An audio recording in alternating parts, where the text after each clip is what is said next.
Hello friends, good morning. നമ്മുടെ Kerala TV സീരിയലിലേക്ക് എല്ലാവർക്കും സ്വാഗതം. അങ്ങനെ നമ്മുടെ അനിയൻകുട്ടനെ തട്ടിക്കൊണ്ട് പോകാനായിട്ട് കുറേ ഗുണ്ടകൾ അങ്ങ് എത്തിയതും നമ്മുടെ വിക്രവും അതുപോലെ വേദയും കൂടി ഒരു അടിപൊളി എൻട്രി ആയിരുന്നു. വന്നങ്ങ് ഇറങ്ങിയപ്പോഴുണ്ടല്ലോ നല്ല സൂപ്പർ അടി എന്ന് പറഞ്ഞാൽ ഒന്നൊന്നര അടി. അപ്പോൾ ജോസഫ് ഏട്ടനെയും അതുപോലെ രാജേട്ടനെയൊക്കെ അടിച്ച് വീഴ്ത്തി പോയവന്മാരെ നമ്മുടെ വിക്രം ചൂണ്ടാണി വിരളിൽ കറക്കി എന്നൊക്കെ പറയില്ല, അതുപോലെ എടുത്തിട്ട് ഇടിച്ച് ഇഞ്ച പരുവാക്കി. അതുപോലെ തന്നെ നമ്മുടെ വേദയും ഒട്ടും വിട്ടുകൊടുത്തില്ല. വടിയും പത്തലും ഒക്കെ ആയിട്ട് വന്നവന്മാരെ പുറകിൽ നിന്നൊക്കെ തൊഴിച്ചേക്കിടെ നമ്മുടെ വേദയും മെടുക്കുക കേട്ടോ. അങ്ങനെ വിക്രവും വേദയും കൂടെ ഗുണ്ടകളെയൊക്കെ അടിച്ച് ചവിട്ടി കൂട്ടി ഒതുക്ക്. അപ്പോഴത്തേക്കും ജോസഫ് ഏട്ടൻ വേറെ ഒരുത്തൻ്റെ കഴുത്തിനൊക്കെ ഇങ്ങനെ അതൊക്കെ വെച്ച് ശരിക്കും കൊടുത്തു. അപ്പോഴത്തേക്കും നമ്മുടെ അനിയൻകുട്ടനെ അവർ അവിടെ നിന്ന് അങ്ങ് എടുക്കുകയും ചെയ്തു. അതിന് ശേഷം വിക്രവും നമ്മുടെ രാജേട്ടനും കൂടെ അവിടെ അവന്മാരെ അടിച്ച് തകർത്തുകൊണ്ടിരിക്കുന്ന സമയത്ത് ജോസഫും അതുപോലെ വേദയും കൂടെ ചേർന്ന് അനിയൻകുട്ടനെ വേദയും വിക്രവും വന്ന കാറിലേക്ക് മാറ്റി. അങ്ങനെ പെട്ടെന്ന് വണ്ടിയിലേക്ക് കയറ്റി. പിന്നെ ബാക്കി ഗുണ്ടകളെയും കൂടെ ഒക്കെ അടിച്ച് നിരപ്പാക്കി. അപ്പോഴത്തേക്കും അവന്മാർ ജീവനും കൊണ്ട് ഓടുവാണ്. ഈ സമയത്ത് വിക്രം മാർക്ക് ഇടിക്കാനുള്ള ഒരു ത്വരയിലിങ്ങനെ നിൽക്കുമ്പോഴത്തേക്കും വേദം ഓടി വന്നിട്ട് മതി വിക്രം മതി, എന്തെങ്കിലും പറ്റുമോ എന്ന് ചോദിക്കാം. ഒന്നുമില്ല എന്ന് പറഞ്ഞു. അപ്പോൾ നമുക്ക് വേഗം നമുക്ക് പോകാമെന്ന് പറഞ്ഞു. അപ്പോൾ ജോസഫ് ഞാൻ തൽക്കാലം ഇവിടെ നിന്ന് മാറി നിൽക്കുവാണെന്ന് പറഞ്ഞു. അപ്പോൾ എവിടേക്കാന്ന് ചോദിച്ചു. അതൊന്നും തീരുമാനിച്ചിട്ടില്ല. അപ്പോൾ വേദയോ എന്നൊക്കെ ഇപ്പം ഞങ്ങൾ ഒരുമിച്ചുണ്ടാകും രാജേട്ടാ, കുറച്ച് കാലം മാറി നിന്നിട്ട് വേണം കാര്യങ്ങൾ ആലോചിക്കാനെന്ന് വേദ ജോസഫിനോടും രാജേട്ടനോടും പറയണം. അനിയൻകുട്ടനെ ഞങ്ങൾ കൊണ്ടുപോകാമെന്ന് പറയുമ്പം എടാ അവൻ്റെ ഇപ്പോഴത്തെ അവസ്ഥയിൽ എങ്ങനെയാണെന്ന് ചോദിക്കുമ്പം അതല്ലാതെ രക്ഷയില്ല, അവനാണ് കച്ചിത്തുരുമ്പ്, അവനെ വിട്ടുകൊടുത്തുകൂടാമെന്നും വിക്രം പറയുവാണ്. അങ്ങനെ അതും പറഞ്ഞ് പെട്ടെന്ന് വണ്ടിയിലേക്ക് കയറാനായിട്ട് പറയുകയാണ് വേദയോടും അതുപോലെ രാജീവൻ എന്ന് പറഞ്ഞ കൂട്ടുകാരനോടും. അങ്ങനെ ഇവർ വേഗം പോണു. അങ്ങനെ അവർ വന്ന വണ്ടിയിൽ സ്പീഡിൽ അവർ പോയി. കുറച്ച് കഴിഞ്ഞപ്പോഴത്തേക്കും പോലീസ് ഈ രാജേട്ടൻ്റെയും ജോസഫിൻ്റെ അടുത്തേക്ക് വരും കേട്ടോ. അപ്പോൾ വന്ന് കയറിക്കേടാ ജീപ്പിലെന്നും പറഞ്ഞ് പോലീസ് പറയുമ്പം എവിടേക്കാ സാറേ എന്ന് ചോദിച്ചു. അതൊക്കെ ബോധിപ്പിച്ചാലും ഞങ്ങൾക്ക് കയറത്തുള്ളൂ എന്ന് ചോദിച്ചു. മടിക്കേണ്ട, രണ്ടുപേരും കയറാൻ പറഞ്ഞു. സാറേ വാതിലൊന്ന് ചാരട്ടെ എന്ന് പറഞ്ഞു. അങ്ങനെ ജോസഫ് വാതിൽ ചാരി എന്നിട്ട് ചെന്ന് ജീപ്പിലും കയറി അവർ മാന്യമായിട്ട് അങ്ങ് പോയി കേട്ടോ. പക്ഷേ ഇവരെ കൊണ്ടുപോയത് പോലീസ് സ്റ്റേഷനിലേക്കായിരുന്നില്ല, ഈ ശ്രീകാന്തിൻ്റെ ഒളിസങ്കേതത്തിലേക്കായിരുന്നു. അപ്പോൾ അവിടെ കൊണ്ടുവന്ന് ഇറക്കി കഴിഞ്ഞപ്പോഴത്തേക്ക് ഇവർ ചോദിച്ചു ഇതെന്താ സാറേ ഇവിടേക്കൊക്കെ കൊണ്ടുവന്നിരിക്കുന്നതെന്ന് ചോദിച്ചു. എന്താടാ നിന്നെ പിന്നെ 5 സ്റ്റാർ ഹോട്ടലിൽ കൊണ്ടുപോകണോടാന്ന് ചോദിച്ചു. അപ്പോൾ ഇത് പോലീസ് സ്റ്റേഷൻ അല്ലല്ലോ സാറേ എന്ന് ജോസഫ് പറഞ്ഞു. പോലീസുകാരിരിക്കുന്നത് പോലീസ് സ്റ്റേഷനാണെന്ന് നീയൊക്കെ കരുതിയാൽ മതിയെന്നും പറഞ്ഞുകൊണ്ട് ഈ CI ഇങ്ങനെ പറയുവാണ്. എന്നിട്ട് ഇവരെയും കൊണ്ട് അകത്തേക്ക് കയറി ചെന്നപ്പോഴത്തേക്കും ശ്രീകാന്തും ശ്രീകാന്തിൻ്റെ അമ്മായിയച്ഛനും കൂടി നല്ല ചിരിയൊക്കെ ചിരിച്ച് അതിനകത്ത് അങ്ങനെ നിൽക്കുക. അപ്പോൾ ദേ ഇവന്മാരെങ്ങ് കൊണ്ടുപോകാം സാറേ എന്ന് പറഞ്ഞുകൊണ്ട് ശ്രീകാന്ത് ഇങ്ങനെ പറയുമ്പോൾ നടക്ക എന്ന് പറഞ്ഞുകൊണ്ട് ഈ പോലീസുകാർ ജോസഫിനെയും രാജേട്ടനെയും കൂടി അകത്തേക്ക് ഒരു ഇരുട്ട് നിറഞ്ഞൊരു സ്ഥലത്തേക്ക് കൊണ്ടുപോകണു. അപ്പോൾ അവിടെ കൊണ്ടുപോയി ഇതുങ്ങളെവിടെ ഒരു കസേരയിൽ കൊണ്ടുവന്ന് അങ്ങ് ഇരുത്തി. അപ്പോൾ വിക്രമൊക്കെ എവിടെ പോയതാണെന്ന് അറിയാൻ വേണ്ടി പിടിച്ചുകൊണ്ട് വന്നിരിക്കുന്നതാണ്. ഇവർ രണ്ടുപേരും ഇങ്ങനെ ഇരിക്കുക. ആ സമയത്ത് ഇവന്മാർ രണ്ടുപേരും കൂടി ഇവരെ നോക്കിയൊരു പുച്ഛവും പരിഹാസവും ചിരിയൊക്കെ. നിങ്ങളെ തല്ലണമെന്നോ കൊല്ലണമെന്നൊന്നും ഞങ്ങൾക്ക് ഒരാഗ്രഹവും ഇല്ലയെന്ന് ഈ ശ്രീകാന്ത് പറയുവാണ്. ചോദിക്കുന്ന ചോദ്യത്തിന് ഉത്തരം പറയുക, എത്രയും പെട്ടെന്ന് ഇവിടെ നിന്ന് പോവുക. അല്ല സാറേ അതല്ലേ നല്ലതെന്ന് ചോദിക്കുമ്പം അതെന്ന് CI എന്നാൽ പിന്നെ സാറങ്ങ് ചോദിച്ച് തുടങ്ങിയാട്ടെ എന്നും പറഞ്ഞുകൊണ്ട് ഇയാൾ പറയുമ്പോഴേക്കും എവിടേക്കാണ് വിക്രവും വേദയും പോയതെന്ന് CI ചോദിക്കുക. അപ്പം ഞങ്ങൾക്കറിയില്ല എന്ന് പറഞ്ഞു ജോസഫ്. അപ്പോൾ ശ്രീകാന്ത് ഒന്ന് ചിരിച്ചു. പുളിക്കൻ്റെ മരണത്തിന് ഒരാൾ സാക്ഷിയുണ്ടെന്ന് പറഞ്ഞിട്ടാ വിക്രവും വേദയും എൻ്റെ മുന്നിൽ നിന്ന് ഇറങ്ങിപ്പോയതെന്ന് ശ്രീകാന്ത് ഇവരോട് പറയുവാണ്. പുളിക്കനോടൊപ്പം ഉണ്ടായിരുന്നത് അനിയൻകുട്ടനായിരുന്നു എന്നുള്ളത് ഞങ്ങൾക്ക് മനസ്സിലായെന്നും ഞങ്ങൾ അവിടെ എത്തുന്നതിന് മുൻപ് അവനെയും കൂട്ടി വിക്രവും വേദയും എങ്ങോട്ടാണ് പോയതെന്ന് മാത്രം പറഞ്ഞാൽ മതിയെന്ന് ശ്രീകാന്ത് പറയുമ്പോൾ ഞങ്ങൾക്കറിയില്ല എന്ന് പറഞ്ഞു. അപ്പോൾ അറിഞ്ഞാലും ഞങ്ങൾ പറയില്ല എന്നും ജോസഫ് പറയും. അപ്പോൾ ശ്രീകാന്ത് കൈകൊട്ടി ചിരിക്കുക കേട്ടോ. ജോസഫിൻ്റെ നേരെ ശ്രീകാന്ത്. അപ്പോഴും ഇവരിത് പറയാതെ തന്നെ ഇരിക്കുമ്പോഴത്തേക്കും വലിയൊരു പത്തലെടുത്ത് നമ്മുടെ ജോസഫിനായിട്ട് ഒറ്റ അടി വെച്ച് കൊടുത്തു കേട്ടോ ഈ ശ്രീകാന്ത്. അപ്പോൾ ജോസഫ് പോയി വീണു. എഴുന്നേക്കെന്നും പറഞ്ഞുകൊണ്ട് CI കാലി കയറി ഇങ്ങനെ നിൽക്കുക. എന്നിട്ട് നമ്മുടെ രാജേട്ടനിട്ടും അടിച്ചു. അതുങ്ങളെ കുറേ തല്ലി ഇവന്മാർ കേട്ടോ, ഒത്തിരി തല്ലി. എന്നിട്ട് ഇങ്ങനെ കെട്ടിയിട്ടേക്കും അവിടെ ഒരു തൂണയിൽ. അവരൊന്നും മിണ്ടാതെ ഇങ്ങനെ നിൽക്കുകയാണ്. അവന്മാരിങ്ങനെ ചോദിച്ചുകൊണ്ടേ ഇരിക്കാം. ഇവിടെ കിടക്കട്ടെ സാറേ എന്ന് CIയുടെ ഇവന്മാർ പറഞ്ഞു. 1-2 ദിവസം പട്ടിണി കിടക്കുമ്പോൾ താനേ പറഞ്ഞോളും, അല്ലെങ്കിലേ ഇവരെ കാണുന്നില്ല എന്ന് എങ്ങനെയെങ്കിലും അറിയുമ്പോൾ അവൻ തേടി വന്നോളും എന്നും പറഞ്ഞ് ഇവന്മാർ ചിരിക്കുക. അല്ലെങ്കിൽ അവൻ വിളിക്കുകയെങ്കിലും ചെയ്യുമെന്നൊക്കെ പറഞ്ഞ് ഭയങ്കര ഡയലോഗ് ഇറക്കിയിട്ട് ശ്രീകാന്തും അവനും കൂടെ പോയി. അങ്ങനെ അപ്പനും മോനും കൂടെ അവിടെ നിന്ന് പോയി കഴിഞ്ഞപ്പോഴത്തേക്കും പോലീസുകാരും അവിടെ നിന്ന് ഇങ്ങ് പോരുവാണ്. ഇതുങ്ങൾ രണ്ടുപേരും അവിടെ ഇങ്ങനെ ആകെ വല്ലാത്തൊരിതിലിങ്ങനെ തളർന്ന് ഇങ്ങനെ കിടക്കുന്നു. കാരണം കുറേ തല്ലി, വലിയ പത്തൽ വെച്ചിട്ടാണ് തല്ലിയത്. അത് കഴിഞ്ഞ് പിന്നെ കുറേ നാളുകൾക്ക് ശേഷം പിന്നെ നമ്മുടെ മാഷിനെയാണ് കാണിക്കുന്നത്. അപ്പോൾ മാഷ് ഇങ്ങനെ ഇവിടെ എന്തൊക്കെയോ പണികളും കാര്യങ്ങളൊക്കെ ചെയ്തുകൊണ്ടിരിക്കുമ്പോഴത്തേക്കും കമല അങ്ങോട്ടേക്ക് വന്നു. അപ്പോൾ ഫോൺ അടിക്കുന്ന ശബ്ദവും കേട്ടു. അപ്പോൾ മാഷേ ദേ ആരാന്ന് ചോദിച്ചു. അപ്പോൾ വേദയുടെ അച്ഛനാണെന്ന് പറഞ്ഞു. അപ്പോൾ ആ സമയത്ത് വേഗം ഫോൺ എടുത്തു കേട്ടോ. ഹലോ സുധാകരൻ മാഷേ, ഞാനാണ് ശങ്കരനാരായണൻ. അപ്പോൾ എനിക്ക് മനസ്സിലായി. അപ്പം മാഷിൻ്റെ മകനെ സുരക്ഷിതമായി ഒളിപ്പിക്കാൻ എൻ്റെ മകള് കണ്ടെത്തിയ സ്ഥലം ഏതാണെന്ന് അറിയാമോ എന്ന് ചോദിക്കുമ്പോൾ മാഷ് സ്വന്തമിട്ടിങ്ങനെ നിൽക്കുക. എൻ്റെ തന്നെ വീടായിരുന്നു എന്ന് നമ്മുടെ ജഡ്ജി പറഞ്ഞു. അപ്പോൾ ഇവിടെയാകുമ്പോൾ ആരും സംശയിക്കില്ല എന്ന് വേദയ്ക്ക് ഉറപ്പായിരുന്നു എന്ന കാര്യം പറയുമ്പം സാറേ അപ്പം നിങ്ങൾക്കറിയില്ല എന്നുള്ളത് എനിക്കും അറിയാം മാഷേ, എങ്കിലും അത് നന്നായതേ ഉള്ളൂ എന്ന് പറയാം. ഇത്രയും ദിവസം അവൻ പിടിക്കപ്പെടാതിരുന്നല്ലോ എന്ന് പറയുമ്പം അവനിപ്പോൾ ഇവിടെ ഇല്ല, അവനെയും കൊണ്ട് അവൾ പോയി എന്ന് പറഞ്ഞു. അപ്പോൾ എങ്ങോട്ടാണ് പോയതെന്ന് ചോദിച്ചു. അതെന്താ എങ്ങോട്ടാണെന്നൊന്നും പറഞ്ഞില്ല മാഷേ. അത് ചോദിക്കാൻ പറ്റിയ ഒരു സിറ്റുവേഷനിലായിരുന്നില്ല വിക്രം എവിടെയാണ് താമസമെന്ന് ഞാൻ അറിഞ്ഞത്. പിന്നെ മാഷിൻ്റെ വീട്ടിലേക്ക് അവർ വന്ന് കാണില്ല എന്ന് എനിക്ക് അറിയാവുന്നും ശങ്കരൻ പറഞ്ഞു. ഇല്ല, ഇവിടെ വന്നിട്ടില്ല എന്ന് പറഞ്ഞു. അത് കൂടുതൽ അപകടമായേക്കുമെന്ന് അവൾക്ക് ഒരു പക്ഷേ തോന്നിക്കാണുമെന്ന് പറഞ്ഞു. അപ്പോൾ കമലയെ കാണാൻ ആശുപത്രിയിൽ വന്നപ്പോൾ വിക്രം കൂടെ ഉണ്ടെന്ന് അവൾ പറഞ്ഞിരുന്നുവെന്നും, പക്ഷേ അത് വീട്ടിലായിരിക്കുമെന്ന് ഞങ്ങൾ അറിഞ്ഞില്ല എന്ന് മാഷ് പറഞ്ഞു. ഇത്രയും ദിവസം ഇവിടെ താമസിച്ചിട്ട് ഞാൻ പോലും അറിഞ്ഞില്ലല്ലോ മാഷേ, പിന്നെ എങ്ങനെയാണെന്ന് മാഷിനോട് അദ്ദേഹം ചോദിക്കാം. പക്ഷേ എനിക്കതിലൊട്ടും വിഷമമൊന്നുമില്ല കേട്ടോ മാഷേ, അവളായിരുന്നു ശരിയെന്ന് വൈകിയാണ് എനിക്ക് മനസ്സിലായതെന്നുള്ളൂ എന്നങ്ങനെ അച്ഛൻ പറയുവാണ്. പിന്നെ വേദയെ തള്ളി പറഞ്ഞ് മാറ്റി നിർത്തുമ്പോൾ ഞാൻ അകത്ത് വളർത്തിയിരുന്നതാണ് ശരിക്കും വിഷപ്പാമ്പെന്ന് ഞാൻ അറിഞ്ഞില്ല മാഷേ എന്നൊക്കെ പറയുവാണേ അച്ഛൻ. അപ്പോൾ മാഷ് ഇങ്ങനെ വല്ലാണ്ടായിട്ട് നിൽക്കും. അന്ന് ശുചീന്ദ്രത്തുനിന്ന് മാഷിനെ തട്ടിക്കൊണ്ട് പോയതും അതുപോലെ മാഷിനെ വെച്ച എൻ്റെ മകളോട് വില പേശിയതും എൻ്റെ മകൻ തന്നെ ആയിരുന്നുവെന്ന് വേദ പറഞ്ഞാണ് ഞാൻ അറിഞ്ഞത് മാഷേ എന്ന് പറയുമ്പോഴത്തേക്ക് സുധാകരൻ മാഷ് ഞെട്ടി. അതുപോലെ തന്നെ കമല ഇങ്ങനെ അന്തം വിട്ട് നിൽക്കും, ഒന്നും മനസ്സിലാകുന്നില്ല കേട്ടോ.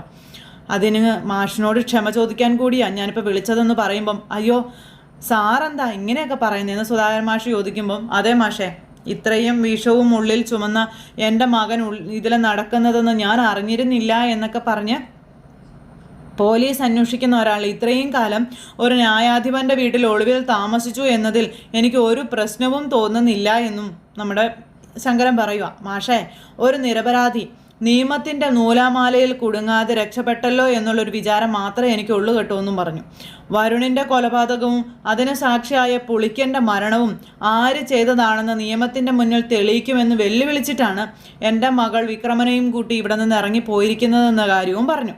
പിന്നെ അവൾ അത് ചെയ്യുമെന്ന് എനിക്ക് വിശ്വാസമുണ്ട് മാഷേ എന്നും ഇങ്ങനെ ശങ്കരൻ സുധാകരൻ മാഷിനോട് പറയുക. അപ്പോൾ അവരെവിടേക്കാണ് പോയതെന്ന് അറിയില്ല മാഷേ, ഒന്നും പറഞ്ഞിട്ടില്ല. ഒരു കാര്യം എന്തായാലും ഉറപ്പാണ്, അത്ര പെട്ടെന്നൊന്നും അവൾ ആർക്കു മുന്നിലും കീഴടങ്ങാൻ പോകുന്നില്ല എന്നുള്ളത്. ചെയ്യാത്ത കുറ്റം ഏറ്റെടുക്കാനും പോകുന്നില്ല. അവരെ ട്രാപ്പിലാക്കിയതും ഈ അവസ്ഥയിൽ കൊണ്ടുവന്ന് എത്തിച്ചതും എൻ്റെ മകൻ തന്നെയാണെന്ന കാര്യവും പറഞ്ഞ് അത് തിരിച്ചറിയാൻ ഞാൻ ശ്രമിക്കുന്നുണ്ടെന്നും അവനാണ് തെറ്റ് ചെയ്തതെങ്കിൽ അവൻ തന്നെ ശിക്ഷ അനുഭവിക്കണം മാഷേന്നും ഇദ്ദേഹം പറയുവാണ്.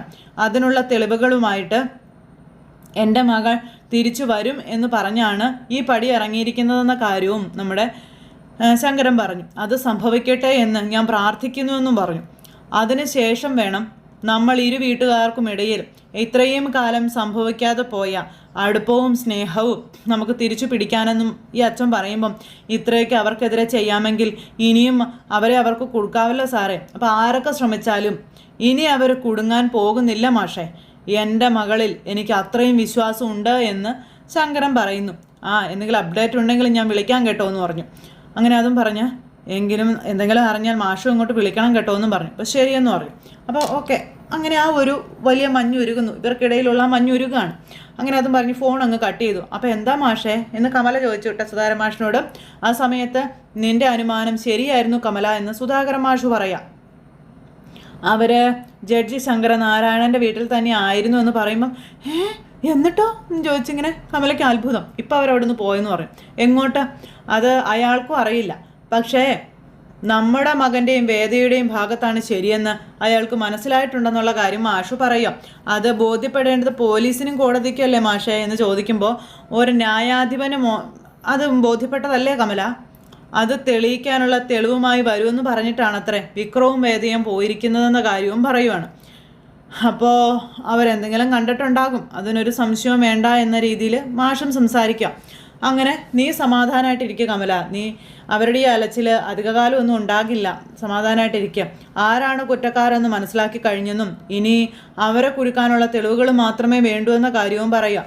അതും കൂടി ഉടനെ അവർ കണ്ടെത്തും, അത് 100% ഉറപ്പാണെന്ന് സുധാകരൻ മാഷ് കമലയോട് പറഞ്ഞുകൊണ്ട് ഇങ്ങനെ നിൽക്കുന്നു. എന്നിട്ട് ഇവരങ്ങ് കയറിപ്പോയി. അപ്പോൾ സുധാകരൻ മാഷ് എന്നിട്ട് ഉമ്മറത്ത് പോയിരുന്ന് ഇങ്ങനെ ചിന്തിച്ചുകൊണ്ടിരിക്കുക കേട്ടോ. ഇത് കഴിഞ്ഞതിന് ശേഷം പിന്നെ അച്ഛൻ ഇങ്ങനെ ഇരിക്കുന്നു, അതായത് ശങ്കരൻ. ആ സമയത്ത് അങ്ങോട്ടേക്ക് ശ്രീകാന്ത് വന്നു. അച്ഛൻ മൈൻഡ് പോലും ചെയ്യുന്നില്ല. ഞാൻ വർഷയുടെ വീട് വരെ ഒന്ന് പോകുകയാണെന്ന് പറഞ്ഞു. ഇപ്പോൾ വർഷയും കൊച്ചും കൂടെ ഉണ്ട്. പത്മമാണെന്നുണ്ടെങ്കിൽ മിണ്ടുന്നില്ല, അച്ഛൻ അത്രയും കൂടെ മിണ്ടുന്നില്ല, മുഖത്ത് പോലും നോക്കുന്നില്ല. വർഷ ഇനി കുറച്ച് ദിവസം കഴിഞ്ഞേ വരുള്ളൂ എന്നൊക്കെ പറയുന്നുണ്ട്. അച്ഛൻ തിരിഞ്ഞു പോലും നോക്കുന്നില്ല കേട്ടോ. അപ്പോൾ ശ്രീകാന്ത്, അച്ഛനിപ്പോൾ വേദ പറയുന്നതാണ് വിശ്വാസം എന്നൊക്കെ എനിക്ക് അറിയാമെന്ന് പറയുമ്പം ഒന്ന് നോക്കി ഇങ്ങനെ, അവനെ ഇവിടെ ഒളിച്ച് താമസിപ്പിച്ചത് കയ്യോടെ പിടിക്കുമെന്നായപ്പോൾ അവൾ അച്ഛൻ്റെ മുന്നിൽ ഒരു നാടകം കളിച്ചതാണെന്നും അതെല്ലാവരും വിശ്വസിക്കുകയും ചെയ്തെന്ന് പറയുമ്പം എന്തിനാ ചേട്ടാ ഇനിയും മുഖത്ത് നോക്കി ഇങ്ങനെ കള്ളത്തരം പറയുന്നതെന്ന് ചോദിച്ചാൽ ദീപ്തി അങ്ങോട്ടേക്ക് വന്നു. എല്ലാവർക്കും എല്ലാം മനസ്സിലായിട്ടുണ്ടെന്ന് പറയുമ്പം എന്ത് മനസ്സിലായെന്നാണ് ദീപ്തി പറയുന്നതെന്ന് വർഷ ചോദിച്ചു. സ്വന്തം പെങ്ങളെ ഗുണ്ടകളെ വെച്ച് തട്ടിക്കൊണ്ട് പോവുക, അവരുടെ ഭർത്താവിൻ്റെ അച്ഛനെ കൊല്ലുമെന്ന് ഭീഷണിപ്പെടുത്തുക, ഇതൊക്കെ എല്ലാ വീട്ടിലും ആങ്ങളമാർ ചെയ്യേണ്ട കാര്യങ്ങളാണല്ലോ അല്ലേ എന്ന് ദീപ്തി ചോദിക്കുമ്പം ശ്രീകാന്ത് ഇങ്ങനെ ദീപ്തിയെ തുറച്ചു നോക്കുക. എന്താടാ അവള് ചോദിച്ചതിന് നിനക്ക് മറുപടി ഇല്ലേന്ന് ചോദിച്ചു പത്മം. അപ്പോൾ ഉണ്ടമ്മേ, അത് പറഞ്ഞാലേ അച്ഛന് ചിലപ്പോൾ വിഷമാകും, അതുകൊണ്ടാണെന്ന് ശ്രീകാന്ത്. അച്ഛൻ്റെ സങ്കടം നോക്കുന്ന ഒരു മോൻ. എല്ലാം തുടങ്ങി വെച്ചത് അച്ഛനും ഞാനും കൂടിയാണ്. അപ്പോൾ ഇടയ്ക്ക് കാശിയിലൊക്കെ പോയി തീർത്ഥാടനമൊക്കെ കഴിഞ്ഞ് വന്നപ്പോഴേ അച്ഛൻ കലയിൽ നിന്നൊന്നും മാറി എന്നും പറഞ്ഞുകൊണ്ട് ഈ ശ്രീകാന്ത് അതിനൊന്നും അദ്ദേഹം പ്രതികരിക്കുന്നില്ല. പക്ഷേ തുടങ്ങി വെച്ച സ്ഥിതിക്ക് എനിക്കതിൽ നിന്ന് അങ്ങനെ മാറാനായിട്ട് തോന്നിയില്ല. ഒരു പക്ഷേ എൻ്റെ കാര്യങ്ങളിൽ ഇടപെടാതെ മാറി നിന്നിരുന്നെങ്കിലേ ഞാൻ അവനെ വിട്ടുകളഞ്ഞേനെ എന്ന് ശ്രീകാന്ത് പറയുവാണ്. പക്ഷേ അവനപ്പോൾ എൻ്റെ ഫാക്ടറിയിൽ പണിമുടക്ക് നടത്തണം. പിന്നെ അവനെപ്പോലെ ഒരുത്തൻ അങ്ങനെ വെല്ലുവിളിക്കാൻ തുടങ്ങിയാൽ ഞാൻ കണ്ടില്ലെന്ന് നടിക്കണോ എന്നൊക്കെ ശ്രീകാന്ത് വലിയ ന്യായാധിപനായിട്ട് നിന്നിങ്ങനെ സംസാരിക്കുക. അതിനൊന്നും എന്നെ കിട്ടത്തില്ല എന്നൊക്കെ പറഞ്ഞു. അപ്പോൾ നീ ഇനിയും വിടാൻ ഭാവമില്ലല്ലേ എന്ന് അമ്മ ചോദിച്ചു. അപ്പം തൽക്കാലം ഇല്ല അമ്മയെന്ന് ശ്രീകാന്ത്. അവൻ വെല്ലുവിളിച്ച് ഇവിടെ നിന്ന് ഇറങ്ങിപ്പോയത് നിങ്ങളെല്ലാവരും കണ്ടതല്ലേ എന്ന് ചോദിച്ചു. ഇത്രയും കാലം നമ്മളെ വിഡ്ഢികളാക്കി ഈ വീടിനകത്ത് അവൻ താമസിച്ചിട്ടുണ്ടെങ്കിൽ ഇനി അതങ്ങനെ വിടാൻ ഞാൻ ഉദ്ദേശിച്ചിട്ടില്ല എന്നും ശ്രീകാന്ത് അച്ഛനോട് പറയുക.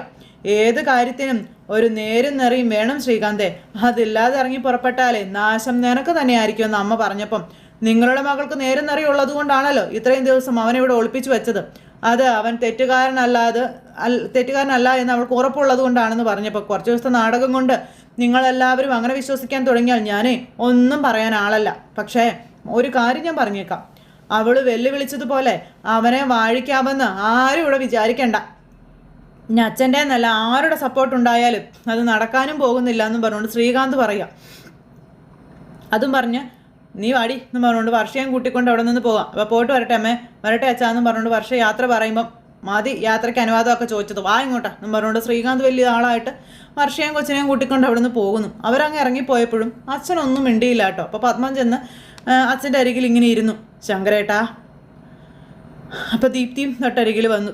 ശങ്കരേട്ടൻ എന്നിട്ട് ആകെ വല്ലാത്തൊരു ഇതിൽ ഇങ്ങനെ ഇരിക്കുവാണ്. മകൻ തന്നെ ഇങ്ങനെ ആയിപ്പോലെന്ന് വിചാരിച്ച്. എൻ്റെ മനസാക്ഷിയുടെ കോടതിയിൽ ഞാൻ ഈ കാര്യത്തിന് ഒരു വിധി പുറപ്പെടുപ്പിച്ചിട്ടുണ്ടെന്നും പിന്നെ മുഖത്ത് നോക്കി പോകാൻ പറയാൻ തീരുമാനിച്ചവനോട് എന്തു മിണ്ടാനാണ് എന്നും അച്ഛൻ ചോദിക്കുകയും ചെയ്തു. അപ്പോൾ ദീപ്തിക്ക് ഭയങ്കര ഒരു വിഷമം. ദീപ്തി ഇങ്ങനെ സങ്കടപ്പെട്ട് ഇങ്ങനെ നിൽക്കുക. അതുപോലെ തന്നെ പത്മവും സങ്കടപ്പെട്ട് ഇങ്ങനെ അവിടെ നിൽക്കുകയാണ്. അത് കഴിഞ്ഞിട്ട് ദീപ്തി വന്ന് ഇങ്ങനെ ഇവിടെ ഇരിക്കുന്നു. അച്ഛനപ്പോൾ അവിടെ നിന്ന് എഴുന്നേറ്റ് പോയി. ദീപ്തി മനസ്സിൽ എന്തൊക്കെയോ ചിന്തിച്ച് കൂട്ടുന്നുണ്ട് കേട്ടോ. അപ്പോൾ അമ്മയോട് ദീപ്തി അതിങ്ങനെ പറയാതെ പറയുന്നുമുണ്ട്. അപ്പോൾ അങ്ങനെ അമ്മയും മോളും കൂടെ അവിടെ ഇരിക്കുന്നു. ഇത് കഴിഞ്ഞതിന് ശേഷം ഒരു വീട്, അവിടെ നമ്മുടെ അനിയൻകൂട്ടൻ നല്ല ഉറക്കത്തിലാണ്. അപ്പോൾ വിക്രവും വേദയും അവിടെ വന്നിരിക്കുന്നു. ഈ സമയത്ത് വാതിലും ഇതെല്ലാം പൂട്ടിയിട്ടിരിക്കാം. അപ്പോൾ എന്തോ ഒരു ശബ്ദം കേട്ട് നമ്മുടെ വിക്രം പതുക്കെ ഡോറ് തുറന്നപ്പോഴേക്കും വിക്രത്തിൻ്റെ കൂട്ടുകാരൻ അങ്ങോട്ടേക്ക് വന്നത്. അപ്പോൾ അവർ രണ്ടുപേരും കൂടി ഇവിടെ വെയിറ്റ് ചെയ്യുമായിരുന്ന കൂട്ടുകാരനെ, രാജീവൻ എന്ന് പറഞ്ഞ കൂട്ടുകാരനെ. അപ്പോൾ അനിയൻകൂട്ടനാണെങ്കിൽ നല്ല ഉറക്കവും. ഈ സമയത്ത് എന്താ രാജേണ്ണനും ജോസഫിൻ്റെ വിവരമെല്ലാം അറിഞ്ഞു എന്ന് ചോദിക്കുമ്പോഴേക്കും പോലീസ് ജീപ്പിലാണ് കൊണ്ടുപോയിരിക്കുന്നത്, പക്ഷേ സ്റ്റേഷനിൽ എത്തിയിട്ടില്ല എന്നും ഇവർ പറയുമ്പോൾ എന്ന് വെച്ചാൽ വേറെ എല്ലായിടത്തും മാറ്റി കാണുമെന്ന കാര്യം പറയാം. അപ്പോൾ എവിടേക്ക് മാറ്റാനാണെന്ന് വേദ ചോദിച്ചു. അപ്പോൾ അവർക്കാണോ സ്ഥലമില്ലാത്തത്, ഒരുപാട് ഉപദ്രവിച്ചും കാണും, എനിക്ക് വേണ്ടി എത്ര പേരാ സഹിക്കുന്നതെന്നൊക്കെ ചോദിക്കുകയാണ് നമ്മുടെ വിക്രം. ഇതിലും ഭേദം പോയി പിടി കൊടുത്താൽ മതിയായിരുന്നു എന്നൊക്കെ പറഞ്ഞപ്പോൾ മണ്ടത്തരം പറയല്ലേ എൻ്റെ വിക്രം എന്ന് പറഞ്ഞു. മണ്ടത്തരം അല്ല വേദ, ദേ അങ്ങനെയാണെങ്കിൽ ഞാൻ മാത്രമല്ല സഹിക്കേണ്ടതായിട്ടുള്ളൂ. ഇതിൻ്റെ പേരിൽ എല്ലാവരും അനുഭവിക്കുകയല്ലേ എന്ന് ചോദിക്കുമ്പോഴത്തേക്കും നമ്മൾ വേദയ്ക്കും ദേഷ്യം വന്നു. നിന്നെ അങ്ങനെ വിട്ടുകൊടുക്കാനാണെങ്കിൽ നമ്മൾ ഇത്രയും കഷ്ടപ്പെട്ട കാര്യം ഉണ്ടായിരുന്നു എന്ന് കൂട്ടുകാരൻ ചോദിക്കാം. എടാ രാജാക്കാരുടെ അടുത്ത് എനിക്ക് പരിചയമുള്ള ഒരാളുണ്ടെന്നും അതെവിടെയാണെന്ന് ചോദിച്ചു. അപ്പോൾ വേദ അപ്പോൾ അത് ഇടുക്കിയാണെന്ന് പറഞ്ഞു. നിങ്ങൾ അവിടെ ചെന്നിട്ട് അപ്പോൾ ഗീവർഗീസ് ചേട്ടനെ പറ്റി ഒന്ന് അന്വേഷിച്ചാൽ മാത്രം മതി. ആളെല്ലാ സഹായങ്ങളും നിനക്ക് ചെയ്തു തരും. തൽക്കാലം നിങ്ങൾ ഇവിടെ നിന്ന് മാറി നിൽക്കണം. അനിയൻകൂട്ടനെയും കൂടെ കൂട്ടിക്കൊള്ളാൻ പറഞ്ഞു. അപ്പോൾ അത് വേണോ സജീവ എന്ന് ചോദിക്കുമ്പം അത് വേണം, അതില്ലെങ്കിൽ ശരിയാവില്ല. രാജേട്ടനും ജോസഫൊക്കെ അവരുടെ കയ്യിലായ സ്ഥിതിക്കെന്ന് പറഞ്ഞപ്പോഴത്തേക്കും അതിനെക്കുറിച്ച് നമ്മൾ പേടിക്കേണ്ട ആവശ്യമൊന്നുമില്ല. ഞാൻ നാളെ ശ്രീനി സാറിനെ കണ്ടോളാം. പിന്നെ CI അവർ അറസ്റ്റ് ചെയ്തുകൊണ്ട് പോയതിന് സാക്ഷികളുണ്ടെന്നുള്ള കാര്യവും പറയുകയാണ്. അയാൾക്ക് തന്നെ അവരെ തിരിച്ചവിടെ കൊണ്ട് നാക്കേണ്ടി വരുമെന്ന് പറഞ്ഞപ്പം അതെ അതുമാത്രമല്ല, വിക്രം വിചാരിക്കുന്നത് പോലെ അവരെ വലുതായിട്ട് ഉപദ്രവിച്ചിട്ടൊന്നും ഉണ്ടാവില്ല എന്ന് പറഞ്ഞു വേദ. രാജേട്ടന് വയസ്സായതല്ലേ, എന്തെങ്കിലും സംഭവിച്ചാൽ കുടുങ്ങുമെന്ന് ആ CIക്ക് അറിയില്ലേ എന്നൊക്കെ വേദ ഇങ്ങനെ ചോദിക്കുകയും ചെയ്തു. ചരക്കുമായിട്ട് പോകുന്ന ഒരു ലോറിയുണ്ട്, ഞാൻ നിങ്ങളെ അതിൽ കയറ്റി വിടാമെന്നും പറഞ്ഞു. അപ്പം ഞാനെല്ലാം ശരിയാക്കിയിട്ടുണ്ടെന്നും കൂട്ടുകാരൻ പറഞ്ഞു കൊടുക്കുക. ഇവർക്ക് എല്ലാ വഴികളും പോകേണ്ടതെല്ലാം പറഞ്ഞു കൊടുക്കുകയാണ്. അപ്പോഴും വിക്രത്തിനൊരു പേടി. അല്ല നിങ്ങളുടെ ഫോൺ സ്വിച്ച് ഓഫ് എല്ലാം ചോദിക്കുമ്പം അത് വീട്ടിൽ വെച്ചേ ഞാൻ ഓഫാക്കിയതാണെന്ന് പറഞ്ഞു വേദ. ഇനി അത് ഒരിക്കലും ഓൺ ചെയ്യരുത് കേട്ടോ എന്ന് പറഞ്ഞു. എന്നിട്ട് ഈ ഫോൺ വെച്ചോന്ന് പറഞ്ഞ് പുതിയൊരു ഫോണും കൊടുത്ത് ഇവർക്ക്. ഇതിൽ എൻ്റെ അമ്മയുടെ പേരിലെടുത്ത സിം കാർഡാണ് ഉള്ളത്, അതിൽ ആരും അങ്ങനെ ഫോളോ ചെയ്യാനൊന്നും വരത്തില്ല എന്നും പറഞ്ഞു. ഒരിക്കലും വീട്ടിലേക്കോ മറ്റോ വിളിച്ചേക്കരുത് കേട്ടോ, എന്നെ മാത്രം വിളിച്ചാൽ മതി, എന്തെങ്കിലും വേണമെങ്കിൽ ഞാൻ ശരിയാക്കി തരാം എന്നും പറഞ്ഞു കേട്ടോ. അപ്പോൾ ഓക്കെ എന്നും പറഞ്ഞു. അങ്ങനെ എല്ലാ സെറ്റപ്പും റെഡിയാക്കി. അതിനുശേഷം കുറച്ച് പൈസയും കൊടുത്തു. ഇതിൽ 50,000 രൂപയുണ്ടെന്നും പറഞ്ഞു.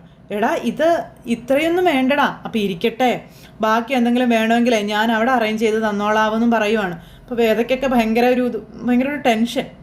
എന്നാൽ പിന്നെ ഞാൻ പോയിട്ട് വരാം, നിങ്ങൾ ധൈര്യമായിട്ടിരിക്കുക, രാത്രി 10 മണിയോടെ നമുക്ക് ഇറങ്ങാം കേട്ടോ എന്നും പറഞ്ഞു. അങ്ങനെ കൂട്ടുകാരൻ അങ്ങ് പോയി. വേദയും വിക്രവും ഡോർ അടച്ചു അവിടെ തന്നെ ഇരിക്കുവാണ്. അപ്പം തൽക്കാലം കുറച്ച് ദിവസത്തേക്കല്ലേ വിക്രം, അതിനിടയിൽ അനിയൻകുട്ടൻ സംസാരിക്കാനും കാര്യങ്ങൾ പറയാനും ചിലപ്പോൾ തുടങ്ങിയാലോ, അത് നമുക്ക് ഗുണം ചെയ്യുകയല്ലേ എന്ന് വേദ ചോദിച്ചു. സജീവ് പറഞ്ഞതുപോലെ എല്ലാത്തിൽ നിന്നും ഒരു മാറിനിൽപ്പ് നമുക്ക് ആവശ്യമാണെന്ന് വേദ വിക്രത്തോട് പറയുകയാണ്. അങ്ങനെ വിക്രത്തെയും മാനസികമായിട്ട് അതിന് തയ്യാറാക്കിയെടുക്കുകയാണ് നമ്മുടെ വേദ. അങ്ങനെ അനിയൻകുട്ടൻ അവിടെ കിടന്ന് നല്ല ഉറക്കം. ഇവർ രണ്ടുപേരും കൂടി ഇവിടെ ഇങ്ങനെ അനിയൻകുട്ടനെ നോക്കിക്കൊണ്ട് ഇങ്ങനെ നിൽക്കുന്നു. എന്തായാലും അവർ രണ്ടുപേരും ഇനി അവരുടെ ഒരു പുതിയ ജീവിതത്തിലേക്ക്, പുതിയൊരു തലത്തിലേക്ക് മാറുകയാണ്. അവിടെ നിന്നായിരിക്കും ഇനി പുതിയ പുതിയ മാറ്റങ്ങളും എല്ലാം വരാൻ പോകുന്നത്. അപ്പോൾ ആരും മിസ് ചെയ്ത് കാണണോട്ടോ. അല്ല അടിപൊളി കഥയാണേ. എല്ലാവർക്കും നല്ലൊരു ദിവസം ആശംസിച്ചുകൊണ്ട് വീണ്ടും കാണാമെന്നുള്ള പ്രതീക്ഷയോടുകൂടി നിർത്തുന്നു. എല്ലാവരുടെയും സപ്പോർട്ടിനും സ്നേഹത്തിനും ഒത്തിരി നന്ദി അറിയിക്കുന്നു. ടാറ്റാ.